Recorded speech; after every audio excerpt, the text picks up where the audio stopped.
The first duty of government is to protect our rights. It's our job to maintain the proper role of government in what we were tasked to do. If you really want to doge, this is how you doge. You don't vote for bad legislation that expands government. Thank you.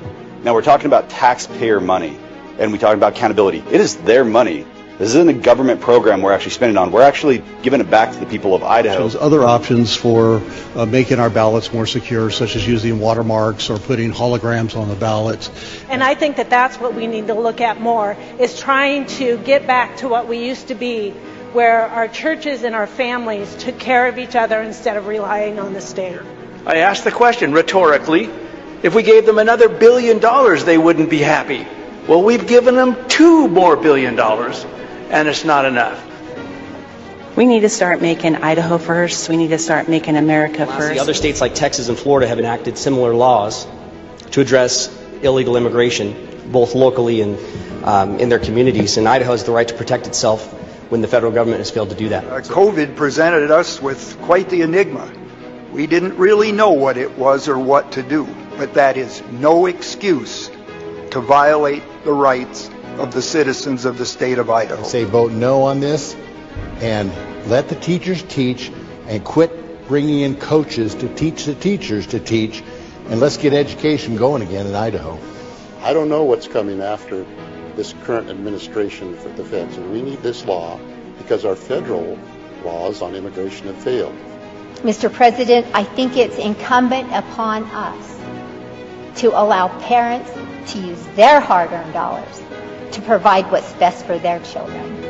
If I was looking at a business and I was looking at these figures, there would be heads rolling because this is unsustainable. My concern is that the resilience of Idahoans who believe in self-reliance and self-responsibility will be eroded.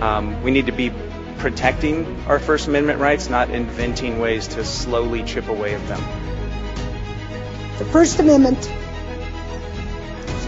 and our freedom of religion, freedom of speech are our first liberties.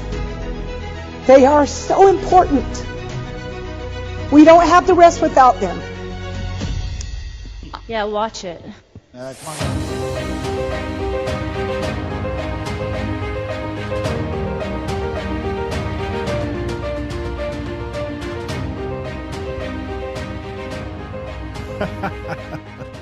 Oh, I guess we gotta fix that one again too.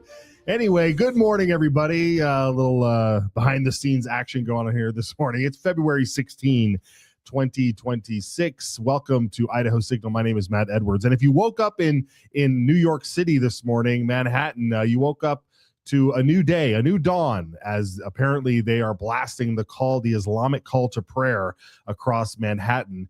And but that's their problem. Here in Idaho, we're waking up to a new reality. Apparently, the entire Farm Bureau, Dairymen's Association, construction industry, they are sounding the alarm that if we simply remove and if we simply follow the law in this country and not hire illegal aliens, our entire state will collapse. Folks, Idaho is propped up by illegal foreign-born workers. And that was the message that was blasted loud and clear at the end of the workday, at the end of the work week on Friday, as a bunch of folks stood in front of some microphones at the Capitol. We've got a bunch of clips to show you, but I want to set the scene real quick with our first clip here. This is the lobbyist for the Dairymen's Association. I'm gonna forewarning, I'm gonna ruin all these names right off the bat. But this was the lobbyist for the Idaho Dairymen's Association, and I want to start with this clip here, and then bring in our guest. I would just underscore the point that nobody up here is saying we're okay with the status quo. We're all spending tremendous time, money, and resources to try and fix the system. And sometimes that gets lost. I think there's this perception that we want the status quo to exist, and we don't. We've been working at this issue for nearly 2 decades to try and find a pathway forward. And we'll continue to work at it till we find the solution. But the status quo is not acceptable for any of us. And I think that's missed because regardless of your political affiliation or where you fall in that spectrum, I think we all want the same thing in a fixed immigration system.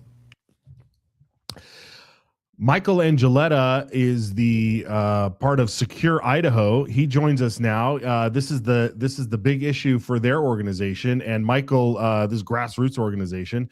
Michael, welcome to the program. These guys have been working on this issue for 20 years, it sounds like, and I don't know what they've got to show for it other than stepping up and saying we can't. One thing we can't do is enforce the law. Is that right? Well, I think we agree with the lobby on one thing. We're not happy with the status quo. From my perspective in the business world, which is my background, if we've tried the same thing for 20 years and we haven't been able to change the outcome, it's time to change the approach. And this year is the time to change that approach.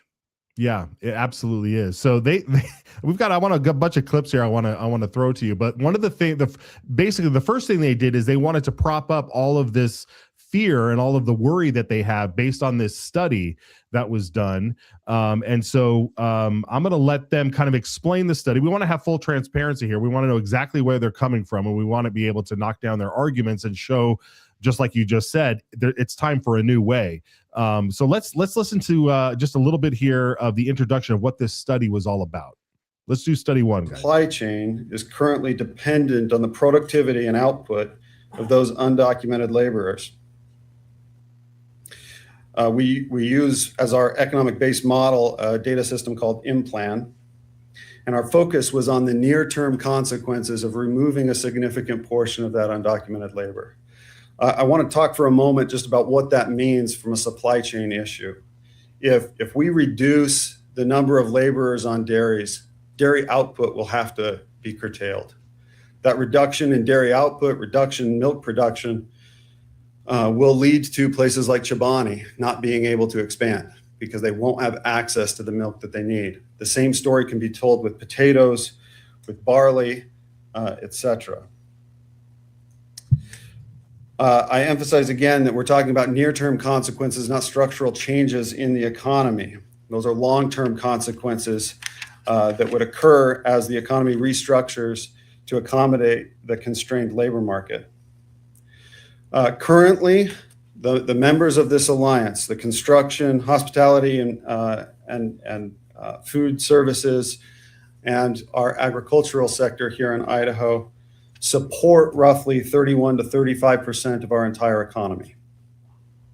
That's our economic base. These are pillars in our economy that our economy rests on.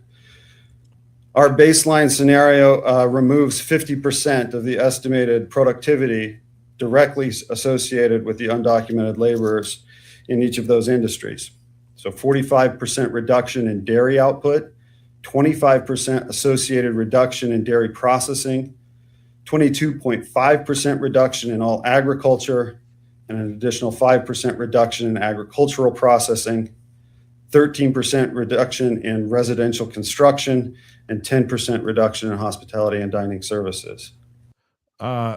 Michael, those are staggering numbers when it comes to learning how much of our industries are propped up by foreign-born, but not just foreign-born, but by illegal, undocumented workers. Yeah, no, I think that's an acknowledgement right there of the structural issue, right? They do conflate foreign-born with illegal, and it's important to distinguish that. So a lot of times they will clump what really ought to be just the impact from removing illegal labor with all foreign-born. Right. And one could argue whether or not that's genuine or not, but it's important to at least draw that distinction. I think there's two very easy rebuttals to this. I'm not disputing the model they used for this report. It's a legitimate economic model. It's called the input-output model. And it's really good for analyzing supply chains, right? If you change something today, then X will be the immediate result tomorrow. That's if you're in a static system though, right? If nothing else changes. But I've got good news.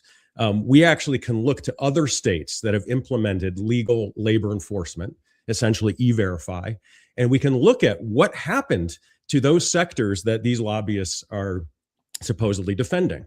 So we can look at big ag and we can look at big construction, for example. And what we really find is that the market is not static, it's dynamic.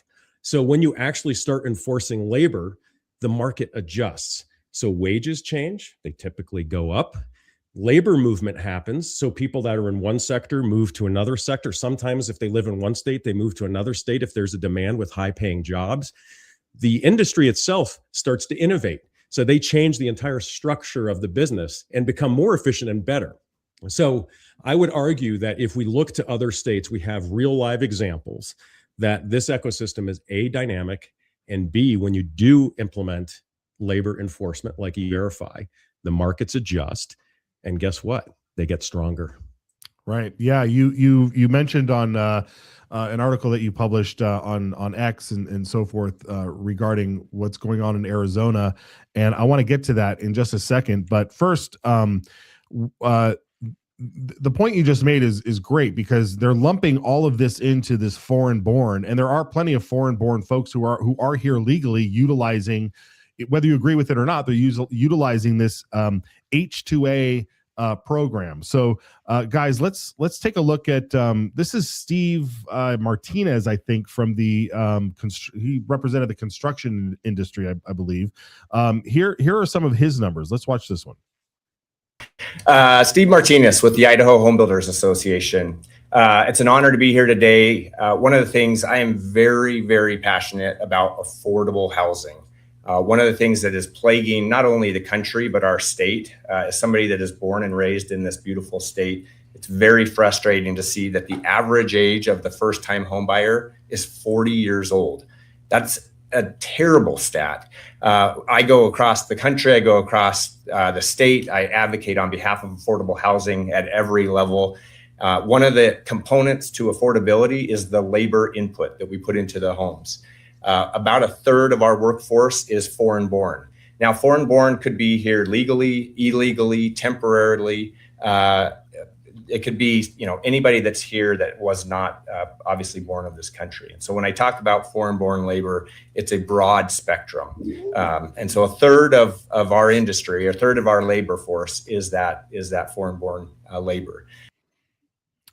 Michael, real quick, what does it say that the fact that they're just openly admitting that they have undocumented workers? I mean, I guess it's not a secret, and they're just sort of embracing that and saying we want to find a path forward. But when the path forward is E-Verify or something like that to make sure that we are not hiring foreign-born, they cry that the sky is falling. Well, two things. One is housing affordability is primarily a function of supply and demand. And we also happen to know that the supply becomes more constrained if we have an influx of, guess what? Illegal immigrants, right? They need housing too, whether or not it's rentals or maybe even purchasing a home. So let's not ignore the fact that that is an actual factor in the supply and demand equation. I've talked to several home builders, most of whom play by the rules, actually, not all. And what happens is a lot of them hire contractors and subcontractors, and they don't have full visibility into what's happening with the subcontractor world, nor do they really care to look at it because they know what's happening there right now. It's primarily a lot of illegal labor going into the home building subcontractors.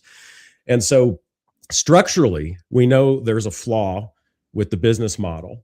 Incentive-wise, you imagine though, if you're a builder, and like I said, I've talked to a lot, I work with a lot, and they want to do the right thing. But it's a lot easier to simply maintain the status quo and possibly improve your margins than to go through what would probably be a brief 1 to 2 year adjustment to train up local staff and pay them more. So you can understand from a purely self-interested perspective how, okay, can I just keep the same going and keep my nice, good margins? Or do I have to go through this? It's kind of a hard adjustment, and I might have to find and train up new labor, and I might not quite have the margins I used to have. So it's important to at least understand their perspective. But I'm here to tell you, though, that again, and I know I keep refraining, that other states have addressed this issue, and the construction industries are stronger than ever before. They do adjust, and housing prices do not skyrocket as a result. Yeah, let's talk about that. So I think we have your article here shared from X, and basically you use Arizona as an example. Arizona, and we'll get into how E-Verify works, and feel free to say, to mention that here. But what did Arizona do, and how long ago did they do it, and how are they doing today? Yeah, and the reason why I brought up Arizona, it's a very important point. So the big lobbies essentially do what I call fear modeling. So they say if we get rid of all the illegal labor, then the industry is going to collapse and it's going to be a complete disaster. In fact, they even reference the Great Recession in their report, which is something else. And so the way we dispel that is we say, well, okay, we don't know what we don't know, except actually we do know because other states have done this. And we can look at Arizona as a perfect example of what happens when you implement E-Verify. So they did this all the way back in 2007. And the reason was they had a mass influx of illegal immigration and labor coming into the state. And it became such a popular issue that they actually did a state ballot initiative. They said no more public benefits for illegals. The legislator heard the mandate and they did something. And they did something in the form of E-Verify. And E-Verify in Arizona did a couple things. It depressed illegal labor. It depressed the population of illegals in Arizona within the first 1 to 2 years by 17%. So we can't argue there's no good impact there, because this is what this is designed to do. It's designed to limit illegal activity and labor, right? But here's the other key facet. So the lobby will say, if we remove illegal labor, dairy's going to collapse. Or maybe it won't collapse, but it's going to be a travesty. We're going to, you've heard those big percentage numbers, but that's not what happened in Arizona. In fact, you can see, I guess, thanks, you have the screenshot there. I wanted to look at, well, what about the Arizona industry? How are they doing? Do they have a dairy industry? How big is it? Same with construction. Well, look at those numbers right there. 1.2 billion dairy industry in Arizona. They're still there. They're still strong. 35 billion in construction. They're still there. They're still strong. And yet there's less illegal labor. So the reason why they do that fear modeling is that's a narrative designed to scare legislators, right? So if I'm a legislator and I have dairy and I have farms and construction in my district, and I'm going to be told that these industries are all going to collapse, well, maybe that's a good reason to oppose what I know is otherwise the right thing. But I'm here to tell you they will not collapse. They will be better and stronger than before. Yeah, especially here in Idaho. I mean, it doesn't. I don't see it any other way. And I love this term, this fear modeling that you're using. It's a great term. I want to turn it over here to, because here's one of the things that they are scaring the legislature with. Let's play both of these clips, guys. Here's Tommy Alquist, who actually ran for governor before, but him and his construction company. Let's watch him talk about E-Verify, and then as well as I think it was the Dairymen's Association as well. Let's watch those two clips. My point that I want to make, an E-Verify solution would only add bureaucracy, and I know every time everyone meets down here for these few months. More red tape, more regulations. That's always the risk. It's always the trying to fix things. But right now, we need to listen to data. We need to listen to solutions, and we need to try to help the industries that we're talking about today get through this crisis until we can have solutions at the federal level that fix these problems. For our industry, dairymen would be E-Verify proposals that would add bureaucracy and create more issues than they solve. Okay, and then you also, it sounds like all of you are saying is that legislators in Idaho need to stop trying to work on immigration. Is that correct? I'll speak from Idaho Dairymen's perspective. We would argue that the president has been very clear that he's working on something at a federal level, and that we should provide him the space to work to solve the problem, because this is a federal issue, not a state issue. The Constitution does not afford the state the ability to solve this problem and provide visas for us.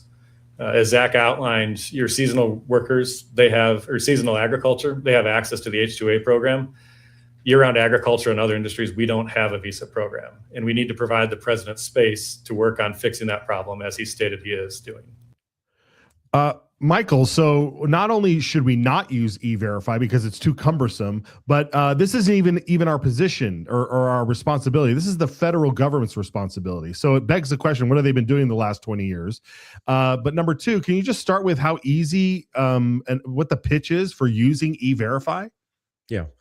And, before we dove headfirst into E-Verify, we had our own misperceptions about what it is. And I'm a limited government guy, and I'm also a small business owner. So I'm always skeptical of a new government program, first of all. Second of all, deferring just to the federal government is, in very polite terms, a cop-out. There are things states can do to make a difference. In this particular case, it's helping enforce federal law by providing very real sanctions and enforcement teeth when people violate the law. So that's what the state can do to make a difference. As far as E-Verify itself goes, let me try to address some of the biggest myths and misperceptions. And I hear this a lot from legislators and folks that otherwise really want to solve this illegal labor and immigration problem. So the first concern is, well, it's going to create this other national ID database, right? Big Brother. I'm here to tell you that it does nothing of the sorts. All it does is it cross-checks existing data. It checks with the Social Security Administration to make sure there's a valid Social Security number. It checks with DHS to make sure that they're actually a valid citizen. And sometimes it checks the DMV records in a state to say, hey, is this photo accurate? So it's not creating a new database. It's not creating new tracking mechanisms. It's simply verifying that the identity presented, typically in an I-9 form, is authentic. That's number one. The other misperception is that it's very onerous for a small business owner. And like I said, I don't I have a business in Oregon still, and Oregon's particularly onerous and bad. And I can't tell you how many hoops and certifications and licenses you need just to maintain a small business. So I don't like new stuff, but I'm here to tell you that what you do as a small business owner with E-Verify is you enroll once, and it takes maybe 10 to 15 minutes. You input your company and business information. And then every time you have a new hire, they're already filling out the federal form I-9. So what you're doing is you're taking that information from the I-9, you're inputting it into the E-Verify system, and it does a quick verification. That process with a new hire takes seconds to a few minutes, no more. And usually the response is almost instantaneous. And so this idea of something being onerous with new hires for business owners really isn't an issue at this point, considering how little time it takes for a business owner with a new hire. And so those are the two largest misperceptions. So it's not onerous, it's not big government, it's not Big Brother. It's solving, and I'll add one last piece, actually. I get excited, I could go on and on about this, but I've talked to some limited government legislators, and they're concerned about government expansion. I think something that some of these legislators might miss is that government is already expanded by supporting the illegal immigrant and illegal labor pool here. We, as the taxpayers and the government, subsidize them to the tune of hundreds of millions of dollars in Idaho. We can eliminate that. And at the same time with E-Verify, we're not creating any new budget or expense to enforce illegal labor laws. So it's an argument for limited government, I would say. Yeah, and also for limiting the strain on our resources that illegals partake in. I mean, if you're here illegally, you're not going to be you want to use that fake identification as little as possible. So you're not going to be walking around signing up with your illegal status everywhere you go. I mean, they talk about how I think it was Zach from the who's this guy from the Farm Bureau talking about I-9s and how employers are not even allowed to check. Let's let him explain it, and then you can react to it. I'm just the middleman here. Let's listen. And speaking for my organization, in every industry, you're going to have a series of bad actors, and we don't speak for them, and we don't represent them, and we don't condone them.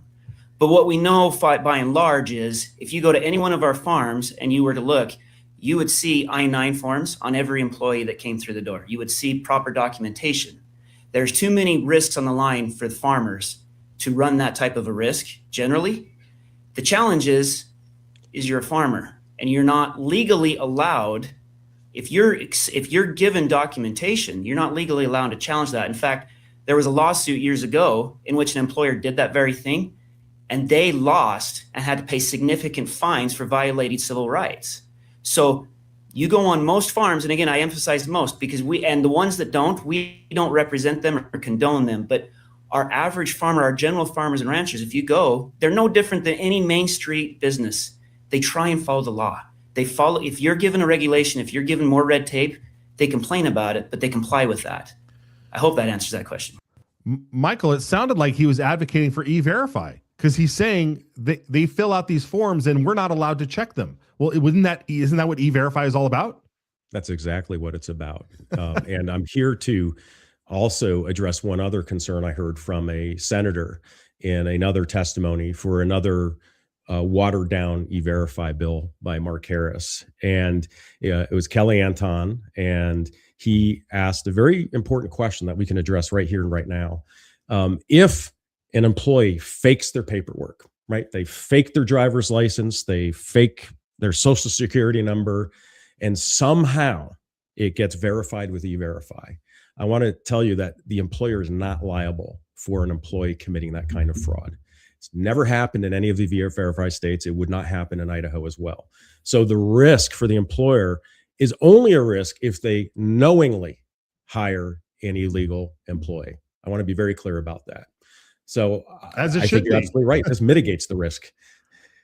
Yeah, it mitigates the risk and it holds them responsible if they knowingly do it, which is what we should do. And right now, they're all admitting it. They all had a press conference saying Idaho's future is dire if we get rid of, and they say, foreign-born labor, which is made up of at least. And do we have that clip from the dairy industry? Remember the dairy industry? I mean, this was a couple of years ago where he stood in committee and confessed that maybe 70% of the dairymen's workforce might fail an I-9 check. Watch this. Need for the reform. I give them the same numbers I just gave you. Congressman Labrador was up north, and he made a statement, and the statement was that 90% of the labor force in Idaho was on dairies was not legal, which obviously I've given you that 90% number. There was an AP reporter in that room, and I got a call almost instantly. And he says, "Will you confirm what Senator or Congressman Labrador just said?" And you take a breath, and you have told Congressman Labrador all the facts. And I said, "Well, I think his numbers are a little high. I'll put it at 70%. And that's what I'll tell you. I think it's about 70% based on the data we have." Follow up. Thank you, Mr. Chairman and Mr. Nair. So is that not being enforced then by our federal government? Or, I mean, because I think illegal is, how does that work? Mr. Chair and Representative Scott, great question. This is a federal government issue. Yeah. Okay. Once again, it's a federal government issue. It's not our responsibility, even though we know they would probably all fail. I mean, Representative Heather Scott, bless her heart, she was kind of like dumbfounded. She was like, wait, like it was almost like she just had to accept the fact that we're hiring these people and they can't do anything about it when they actually can do anything about it because they are the ones doing the hiring. Yeah, well, I would love to, as somebody who's approaching this issue in good faith, representing a grassroots group that wants change, I'd love to have conversations, authentic, good faith conversations with the industry. And if you say you are not satisfied with the status quo, then work with us. That's a challenge to them. Work with us. I will tell you, because they have not historically worked with us on this issue and defer to Washington, D.C., we have to take things in our own hands. And that's why we created Idaho Immigration Watch. We have to create as much transparency as possible and just let the public and certainly the legislators know the actual truth of illegal labor enforcement and E-Verify. And I think once they see the truth, that it actually ends up benefiting the economy and benefits legal Idaho employers, this is an important point too, is what about all those businesses that do play by the rules? What about those family scale farms and what about those home builders that don't use illegal labor? They're at a competitive disadvantage right now because we are not enforcing labor laws. And that's not fair to them. So I would argue there's a cause for helping legal businesses, for strengthening our industry and, quite frankly, improving our employee labor pool and right here at home and making Idaho stronger. Yeah, next time I have you on, I do want to talk about how we inspire Idahoans how we inspire these Idaho industries to recruit Idahoans, and how do we inspire Idahoans to get into these industries, because that is again, it would be the next step forward too. Michael, thank you so much for joining us. We have your website up here. Let people know exactly where they can go to find this, how they can follow you, and how they can get involved. You bet. So we created this initiative. It's called Idaho Immigration Watch, and it's at idahoimmigrationwatch.org. And you can do 3 big things there. You can track with our bill tracker all of the key immigration reform that's taking place in the legislature. You can see where it stands and what committees are looking at it, and you can contact those committee members. You can also, this is important, look at where the money flows, so you can follow the money to see which legislators are taking money from those industry lobbies that don't want any meaningful reform. And then finally, the third thing you can do is look at how we're scoring our legislators, because we want to hold them accountable. So if legislators are advancing good immigration reform, they're going to get A's. If they're blocking it or obfuscating it, they're going to get F's. And you can start to see we've got scores coming in now as legislation is being introduced. Everybody's scorecard is going to change in almost close to real time as the legislation moves through the session. This is all about transparency, nothing more. The Idaho public deserves to see what's actually happening in the legislature on this like existential issue for Idaho. Excellent. All right, folks, another scorecard. Here we go. Michael, thanks again, brother. We'll have you back soon, man. Take care. Thank you. Appreciate it. All right. Oh man, that was a lot of stuff here, folks, but we're going to keep watching on this. We just have to. I mean, you've seen what's going around across the country. You see the arguments that these folks are making. And we thank folks like Michael for taking on the issue. Sometimes it's hard when you've got a lot of issues on your wall and you don't know which one to focus on, that when someone picks up one issue and runs with it, boy, you can have a huge effect on it.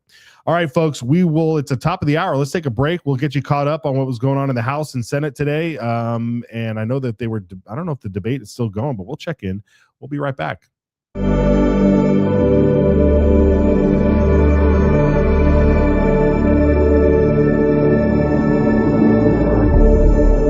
And that's exactly what happened. You want to pull the tape? You can pull the tape, because we now got video. Idaho is the dirt under your fingernails after an honest day's work. Idaho is the hug around your neck when your daughter spells her first word.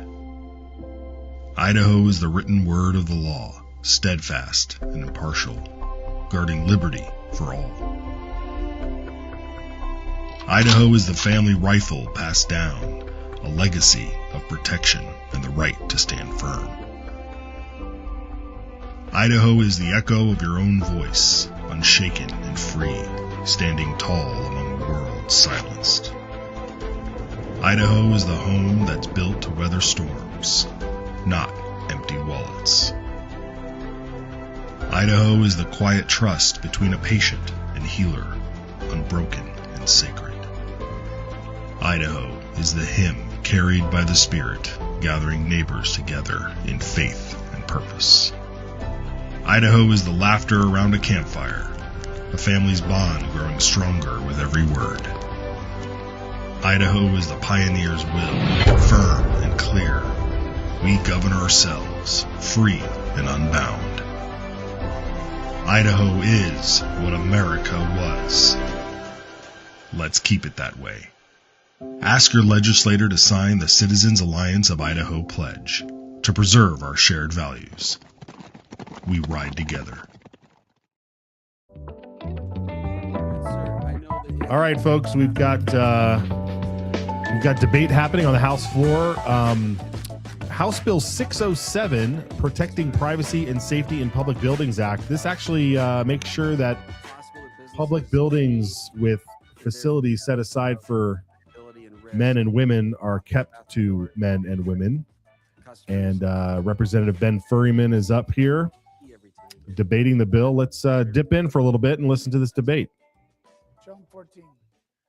Mr. Speaker, no. And I think the key here is there is reasonable steps standard used in all premise liability doctrine. And that's what I got from the lawyers. It's like ice. Could you read every scrap of ice? Well, not quite. You'll put a sign up. They have certain requirements. If they put there's a wet spot there, there's someone spills some water, they put a sign up. They're making reasonable accommodation, reasonable care. But do they clean it up in time? Do they everything? We're taking this to a level that's unnecessary. Reasonable care. And it's not going to mean all these things they're talking about. It's not. Just we're not going to have to replace the restrooms. That is not reasonable. That is burdensome. That is not required. So if we stay inside what this is standard of liability that you have to provide some modicum of security and safety for people in your spaces. And you need to protect the safety of that young girl in this case. How do you do that? Ignore it? Are we going to ignore it? Well, it's a real simple thing. At least have a policy in place. Reasonable duty of care. And that's in any liability case. We don't make everything perfect.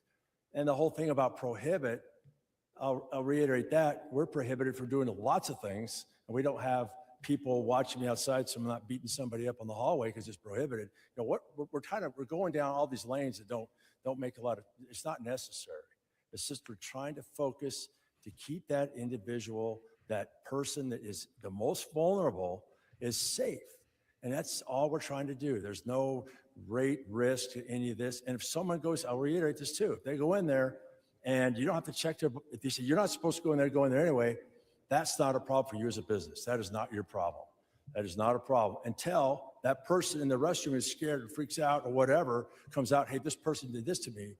Well, that becomes something even different because, again, that goes to the individual responsibility, not the company's responsibility. The individual is responsible for what happens in that restroom.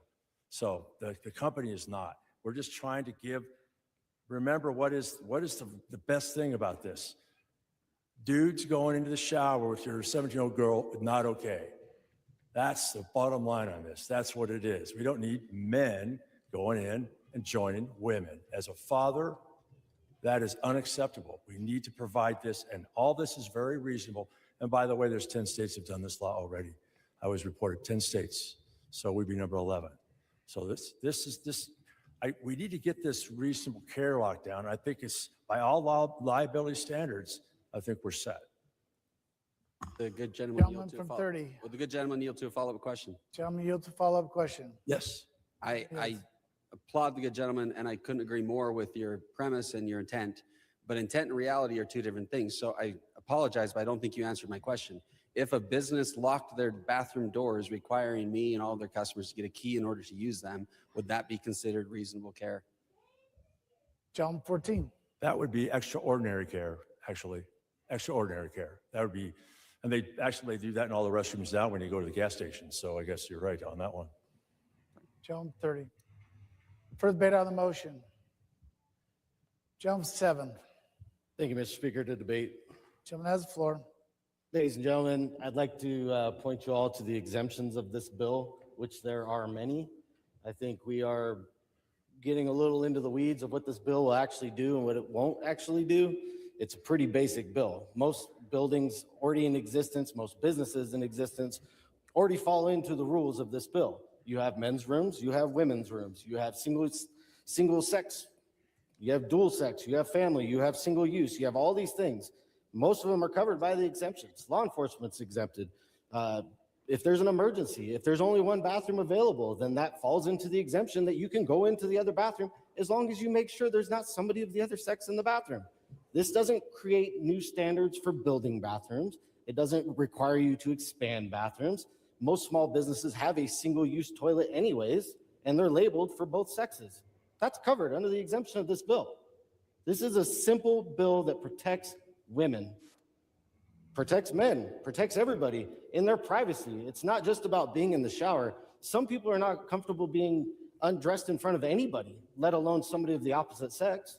If you're in the gym and you're done working out and you're sitting there trying to clean up in front of the window or the mirror, and here comes some woman into the bathroom, am I going to be comfortable with that? No. That's not appropriate. This bill is simple, and you guys are making it into something it doesn't need to be. Read the exemptions, read the language. Reasonable is reasonable. It's already been given to us. We have the definition under ADA law. This is not that big of a deal. This is a simple green light. Let's get it done. Gentleman from 13. Thank you, Mr. Speaker. Permission to debate the bill. Gentleman has the floor. I'd also ask unanimous consent to refer to other legislation. Unanimous consent has been requested. Is there objection? Hearing none, gentleman has the floor. Thank you, Mr. Speaker.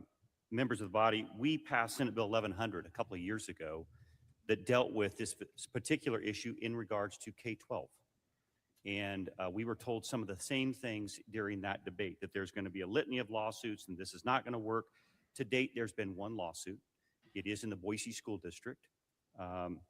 And it was exactly what the individual that brought the legislation forward was concerned about.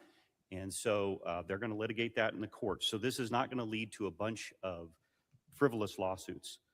With respect to the good lady from 17 and the concern about small business, if you look at, I believe it's page 5, line 26, there are exemptions, provides single occupancy restrooms and changing facilities. That's the majority of small businesses this does not apply to. So the idea that this applies to all these small businesses, that's not the case. If you only have one restroom in your place of business, it doesn't apply to you. So I think that you need to look at the exemptions that are built in, or single occupancy changing facilities does not apply. There was also someone who said, in debate today, I heard, this hasn't happened in Idaho. Well, unfortunately it has. In northern Idaho, there was a female lifeguard that got done with her shift and went into the locker room to change, and there is a biological male. Totally undressed, standing there. It's very uncomfortable. And so she reported this incident. So very simple. We've been here before with Senate Bill 1100. It's worked out well. This is simply about keeping biological males out of biological women's restrooms and locker rooms. And so I'd ask for your green light. For the debate on the motion. Good lady from 33. Yep. Mr. Speaker, to debate the bill, in favor. Good lady has the floor. Thank you, Mr. Speaker. Friends, I'll be quick.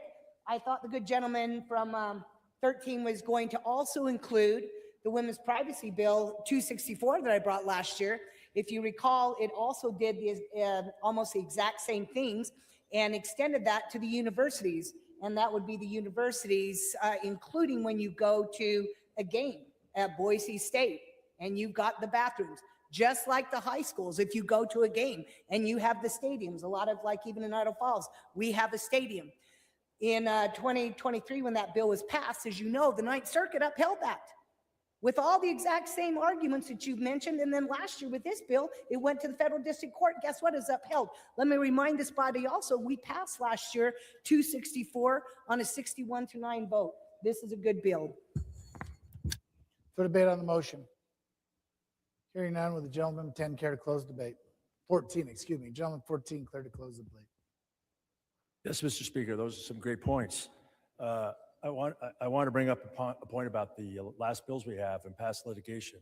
I did Senate Bill 1100, and there's been one case. Everyone was, oh, we're going to have all these cases. It's going to be terrible. One, Boise High, a young boy was masturbating in the women's bathroom there. That was the case, and that's outstanding right now. So it's not this random, all this is going to go sideways, because it will not. The reasonable steps standard used for all previous liability, that's the key. It's really important, because we're talking about this liability. What about the ice? I always use the ice analogy. Well, they remove as much ice as they can, but they don't remove it all. So if they don't remove it all, are they potentially liable? Potentially. They took reasonable steps. You have to remove it all, or you're going to be liable. Well, that doesn't happen. Water, they put the signs up. That is the reasonable step of liability. That is really clear. And this is the same thing, reasonable care. And it's not going to be this crazy people coming after you with liability. It's the standard of proof is so high, that's going to be extremely difficult for you to prove. And that's unfortunate in one case, but we can close that with the criminal side. So understand, if we can stop just those individuals that we don't want to go in there, this is a success. 10 states have done this. Just remember, as a father, as a brother, and thinking of what you're trying to do, is some biological man is going in to the restroom or the shower with my daughter. That's all you need to say. What do we need to stop that? All this other noise, that's the focus. That can't happen. And if we're going to state this, well, we'll tolerate that because we're just going to do that because that's okay once in a while. No, it's not okay ever. So I think that's the line. I think this is a good bill to vote green. Page closed. Question to House Bill 607 passed the House. Okay, let's bring in Brian Allman here. We're going to watch the vote here on House Bill 607 as they go to the board, and it lights up green. Good afternoon now there, Brian, as we watch this board light up. I have a feeling it's going to hit the 60 mark. Might not.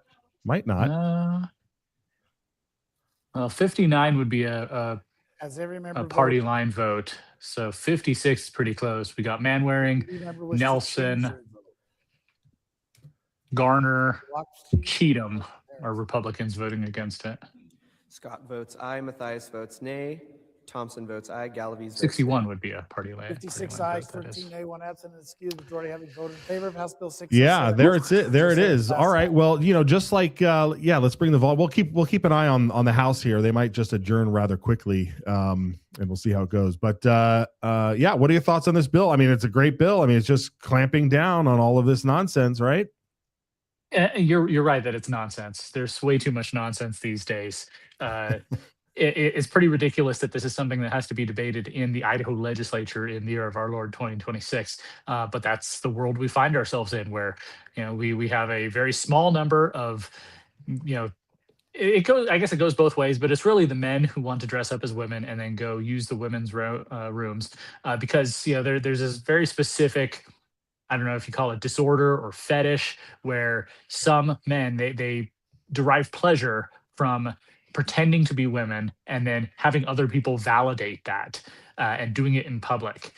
So this isn't about somebody who can, if you look at them, you can't tell what gender they are or that they're not actually the gender they're pretending to be, because somebody who does that probably wouldn't even be noticed. If somebody with a beard comes into the men's room, I'm probably not going to look twice and think, oh, that's a woman pretending to be a man. But if somebody who's clearly male is going into a women's locker room or a women's bathroom because they want to impose that on other people, to impose that on real women, then that is a problem, and that should be addressed. And we've been trying to address it for years. As Representative Hill said, it was 2 or 3 years ago that he carried the first bathroom bill that said that in public schools you can't allow the boys to use the girls' room. And now we're having to look at the rest of society.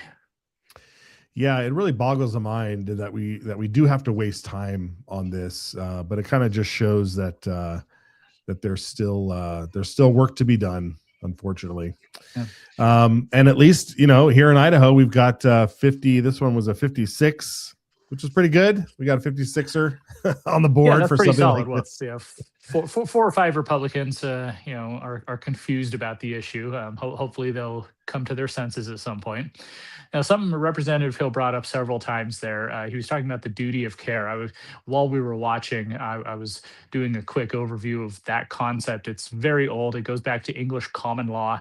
It's this idea that, as he was explaining, that businesses or even individuals have a duty to make sure that people are not injured or impacted by things under their control. Like he said, clearing out water or ice, making sure that the right people use the right restroom seems to fall under that doctrine there.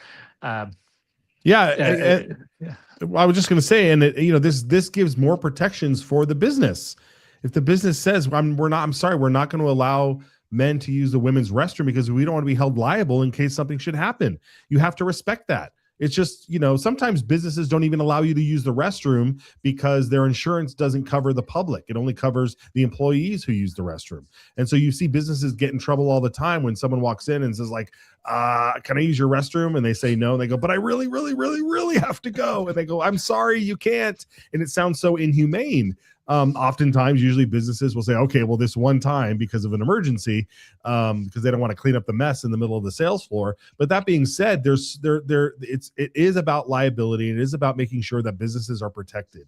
And it's so funny because so many times these folks stand up and say that they're actually diminishing the rights of the business to conduct their how they want. to do business on how they want. And most businesses don't want to be held liable for mentally ill men going into the girls' restroom to do whatever it is they feel like they need to do, even if it's just to be there, and make women feel uncomfortable. This is a good bill. So, yeah, I'm glad it passed, and we'll see what happens in the Senate. If it passed by that much, I don't see it getting stopped on the other side. Yeah, I mean, these bills have been flying through. They've been challenged in court, as they've been said, and it's been working its way. So yeah, I think that's good. Brian, I want to get your input a little bit. You saw earlier in the broadcast, the first half hour, we talked to Michael Angeletta about the immigration issue. We are hopefully also expecting to have Representative Brent Crane join us. I know the House just adjourned, so if he is able to make it before we get off the air, we'll go to him. But real quick on your perspective on this immigration, illegal workforce, foreign-born workforce press conference that happened on Friday at the end of the day with some of the lobbyists. Well, I think it shows that they're on the defensive for the first time in a long time. It seems like in years past, the big ag, dairy farms and all the other industries have been comfortable thinking that they have control of the legislature. They're not going to let anything get through. But I think that confidence has diminished, and that's why they did that. One note, I don't know, I didn't see the whole first half, but they didn't do it in a time when legislators could come talk to them. They did it when both House and Senate were still on the floor. So it was really kind of talking to the media more than it was talking to the legislature. They're trying to shape a narrative here. Wait, hold on. Is that what happened? Wait, I thought they had this towards the end of the day. They had this in the middle of the House and Senate session. I'm told that they were, at least for part of it, that the House and Senate were still in because they even made reference. He even made reference at the top. I don't see any legislators in the room, but I do see the press. Well, that would be why. Wow. Okay. Sorry to cut you off, but yeah, finish your thought there. Yeah, it's I think they're worried, and I don't necessarily think they should be worried, because I don't think E-Verify is a bad thing even for their industries. I've argued before, and remember, I carried a resolution to the Idaho GOP regarding E-Verify. I think it actually gives businesses, we were talking about liability there. I think it gives them more of a leg to stand on, because if somebody, one of these illegal aliens who's not supposed to be here presents stolen documentation, fraudulent documentation, and says, here, take it. And if the government website, the E-Verify website, says, yeah, they're good, and it later turns out that they're not good, then the liability would fall on the government, not on the business for hiring an illegal alien, which I think is what we want. We want to, give them the confidence to hire people without having, to worry that 70% of their employees might fail an I-9 audit. Well, let's do that audit. Let's, as they bring on new employees, let's do that check. But for some reason, they're wedded to this idea that, you're not allowed to do anything. We have to not only bring in more, visa holders, we need to expand that program. We need to, make sure you're not taking too close a look at who we're hiring. It's a frustrating position, and I'm not an expert in this field, but I think that runs counter to the actual benefits to that industry. I think they're working against themselves here. Sure. All right, Brian, where can people follow you and keep tabs? Oh, well, gemstatechronicle.com as always, and at Brian Ullman on X. I was doing some live tweeting of this morning's hearings, which were pretty mundane, but some interesting things might come out of it. All right, very good. Well, we'll check back in with you next time. Thanks, Brian. All right. Okay, and I do believe we have Representative Brent Crane. He seems to be strolling through the hallways here. Hello, Representative Crane. How are you?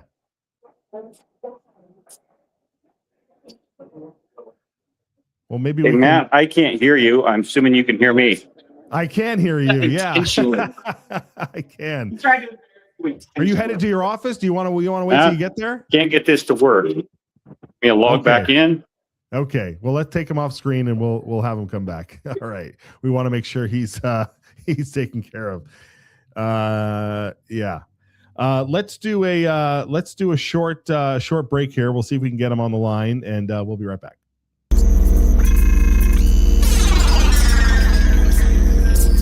Coming from within the system, which the process in the system is broken. all Idaho lawmakers swear an oath to support the Idaho and U.S. constitutions. But how's that working out for you? Because not all Idaho lawmakers share the same values. That's where the Citizens Alliance of Idaho pledge comes in. 10 statements inspired by those 2 founding documents that are designed to preserve our shared values. Values such as education freedom, safeguarding free speech, defending our protected right to self-defense, and being responsible stewards of taxpayer dollars. When a lawmaker signs the pledge, they are performing an act of political courage, accepting the challenge to be a champion for our values, and serving with political integrity. To find out if your lawmaker signed the pledge, visit idahopledge.com. Paid for by Citizens Alliance of Idaho. We ride together. All right, we'll give it another shot here. Representative Crane, I believe, is settled in. Hey, Representative, can you hear us now? Hey, Matt, I could hear your ad, but I can't hear you. Oh, well, that's interesting. You guys, what do you think? What do you think technically wise there? Yeah, usually if you hear one, you should be able to hear the other, but that happens. Do you have maybe headphones or something you can put in? Maybe headphones at all? I don't have any headphones with me to plug in. Okay. Well, let's see here. Let me try it on my laptop and see if I can do it that way. Okay, that's good. You know, it's we can take him off screen for a second. One of the big, not to go into details technical wise, but everybody's phone and everybody's system is a little bit different. And sometimes your settings just go wonky. It happens here. It happens live. But we'll see if we can get it. We'll see if we can get it good. The good news is that we've got a lot of folks watching us across all of our social media here and sharing our content. It's been really fantastic to see that. And let's go back to Brent here and see if we can get him on here. Brent Crane, sir, Hey. can you hear us now? I can hear you loud and clear, Matt. Hey, we're on Verizon this time. Oh man, technology. Gotta love it, gotta hate it. I know. I hear you, brother. I hear you. Well, thank you so much for joining us. You are chairman of what we always like to refer to here as everybody's favorite committee because it always provides the best fireworks. You run it as efficient as possible. I hear your remarks and your phrases used in other committees from folks that have come to visit you. So you really set the standard for how to run a committee, and it's really great to have you on the program today. And I wanted to kind of dive in a little bit on how you run your committee, what you like to see in committees, and what they should be properly utilized for, not just in the process of bills being presented, but your philosophy behind the committee. But real quickly, you were just on the floor debating this bathroom bill, that we will call it another bathroom bill, and it sailed through. Why are we still doing? Why are we in this day and age where we have to do this? It's unfortunate that we have to. In fact, I leaned over to Representative Vanderwater, who's been here almost the same amount of time as I have, and I said, when I started in 2006, I never anticipated that these would be issues that we would be dealing with.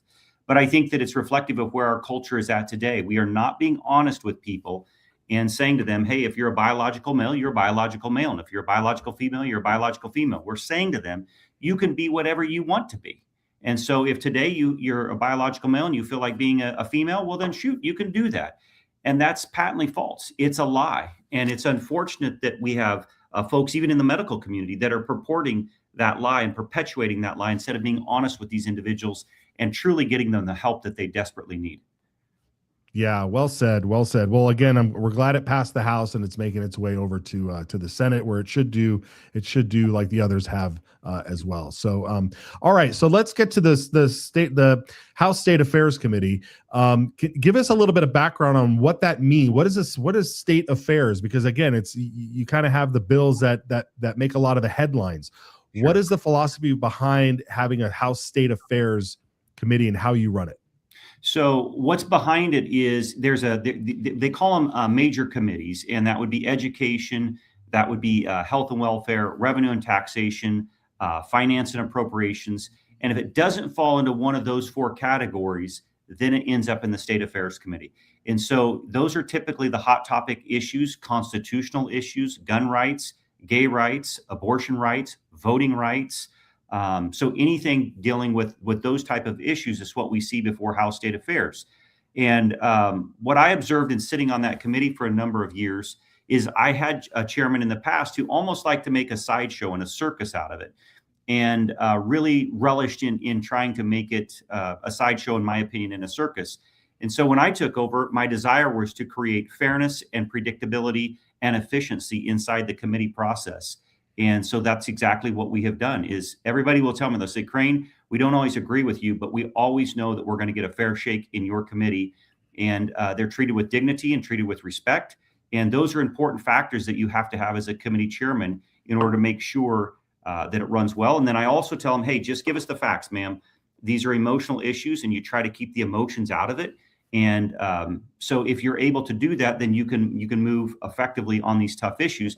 And so as a result, we don't have a sideshow or a circus. We deal with very, very sensitive issues, tough issues, but it's done in a thoughtful and it's done in a fair manner. And so people respect that. Yeah, and it's very evident. I mean, you'll have folks who come in who are very, maybe it's their first time testifying, maybe they just don't like talking in front of people, and they're on the opposite side of the opinion that you may have, or maybe the majority of the committee has, and you help them, you've walked them through that process. You're like, hey, just take a breathe, take a moment, you'll get through it. Nice job, well done, glad you're here. And I think that's really important to have in a civil society, to have these civil discussions in that body that you're in. You have to. And I mean, you look at what Charlie Kirk was trying to do. It was the ability to talk about tough issues and have those conversations, but have them in a respectful manner. In fact, I just had this week the guy that challenged Charlie Kirk when he was here at the Boise State campus, challenged him to a fight. And Eric is a regular in my committee, but I always treat Eric with respect. And we need to have those tough conversations. Culture demands that we have those tough conversations, but we've got to do them in the appropriate way.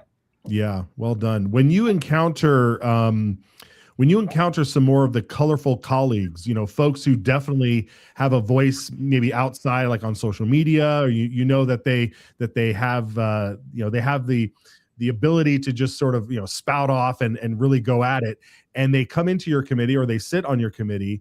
Do you have? I'm just behind the scenes. Do you have discussions with them beforehand, or do they kind of understand and have the ability to say, hey, at least in this committee, I'm going to try to be as objective and as fair as possible? Well, attitude reflects leadership, and so individuals know that this is the type of committee that Crane will lead, and he will call anybody out. It doesn't matter if you're executive branch, it doesn't matter if you're legislative branch, it doesn't matter if you're a lobbyist, citizen, whatever. You're going to do it correctly, and you're going to do it in a respectful manner. And so, if you're there to create a sideshow, and you're there all about getting likes and clicks, and you're saying things that are inflammatory, Crane will call you out. And once you establish that, then that becomes the standard, and everybody operates inside that standard. Yeah. Now that the committee, it seems like in the last few years, especially since COVID, has dealt with so many things dealing with, like the trans issues and and everything that stems from that.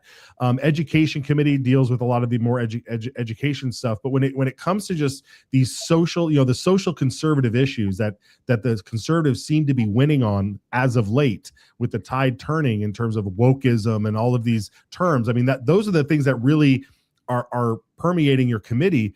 I mean, and we talked about it earlier, you couldn't have imagined that we'd be talking about some of these things in these committees, but where do you see this ending? Where do you see that? I mean, is there an end to this kind of madness, that is popping up in culture? What's your remedy for this? Because government can't solve it all, right? No, government can't solve it all, but I do think that there is end to the madness, and somebody has to step forward and invite that conversation. And so when you have, let's just use the transgender issue, for example. So when you have the medical community and the psychologists and counselors saying, oh, you can be whatever you want to be. Oh, you want to be an animal today? Well, you can be an animal today. And when you have that narrative being purported throughout society and no one is resisting that, you've got problems. Well, now you've got the legislature resisting that and inviting the conversation and saying, no, that is not normal.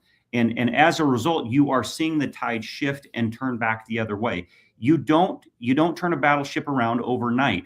And so they were headed in a direction. There was a very clear agenda to push that particular issue onto the American people. And now you're seeing the tide turning, and where the American people, are saying, hey, guys should not be competing in women's sports. Does that mean that there are states where it's not still happening? Sure. There are some states that are trying to push the boundary, but by and large, society, the overall attitude and tenor towards that issue has changed. The transgender issue, should a biological male be allowed into a biological female's restroom or locker room? The tide is turning, and that is changing. So I have seen on this committee that they're using policy as a way to help change the narrative that's happening in society and change hearts and minds in society. Yeah, very good. Well, Representative Crane, thank you so much for joining us. How can people follow your work or keep tabs on anything that you're personally involved in or working on? So I'm on Instagram, I'm on Facebook. Either one of those are pretty good ways to follow what's happening and what's going on with me with regards to the Capitol. I'm not one of those. I call them, there's three different types of lawmakers. There's the workhorse, and there's the show pony, and there's the chess player. I tend to fall more into the chess player type lawmaker. So I don't have a lot of show pony stuff out there on social media. Probably need to do a little bit better on that. But if you want to see what I'm doing, you can follow me on Instagram or on Facebook. Fantastic. All right. Well, have a great rest of the week. We'll check in with you again. Thanks. Sounds good, Matt. See ya. All right. Take care. Bye. All right, folks. That's what we call bonus time here on the program. You got some extra time at the end here. Very nice. Let's make sure you guys are caught up on what's happening this week, because I'm going to be doing some traveling, heading down to the Capitol myself. And that will be where we're headed. So let me bring you guys in with a little tunes here. I'm going to be at the Capitol on Thursday, February 19 at 12 p.m., I believe, in the Lincoln Auditorium. If any of these details change, please watch for me on Facebook and X to see if any of these details change. But we'll be there talking about Doors Win Wars. That's door knocking, folks. So we'll be there for that. And what else you got, guys? Let's throw up the phone number 208-402-4915 to leave us a voicemail. We'll play it on the air proudly for you to get your word out. IdahoSignal.live to listen to the program audio only, folks. Audio only. If you're out on the road and you want to keep your data low, you can tune in and hear us that way. IdahoSignal.live. We also thank the American Smoke Company for their smoked salts. Pacific Ocean sea salt smoked in fine woods for hours and hours to deliver you a unique smoky flavor to your salt that you can use on your meat, veggies, or your morning eggs. AmericanSmokeCo.com.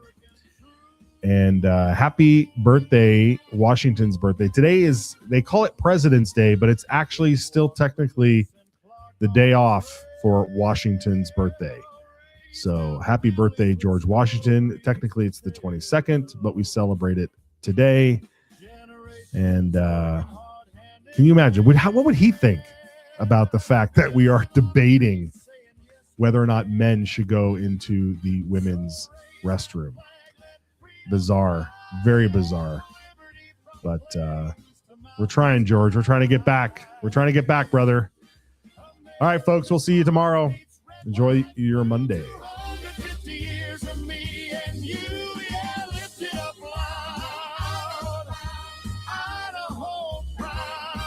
American true. Church bells ring through the valley air. Rodeo lights, what a life we share. And still perpetuate, forever we'll sing. God, land, and family. Let freedom ring.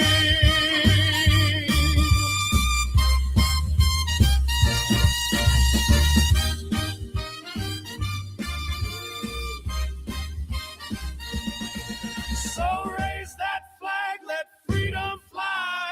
Echo liberty from plains to mountains high. America's heart beats red, white, and blue. 250 years of me and you, yeah. Lift it up loud. Idaho proud, American true. Idaho proud. Red, white, blue. Red, white, blue.